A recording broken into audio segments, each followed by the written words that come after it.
But this is a three-arm zone. It was started by the former governor of Niger State, Bago. It's a vision, but it was abandoned.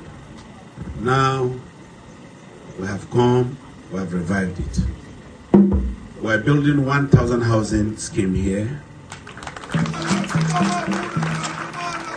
so that we can expand the city of Minna and decongest the FCT. In this provision, we are bringing a rail line from Abuja to Minna so you can comfortably walk in Abuja and live in Minna.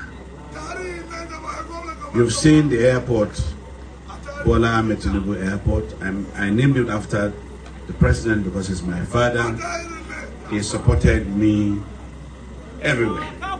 So I'm proud to say we named so many other things after him because Niger State is so proud that he is supporting us. We're proud.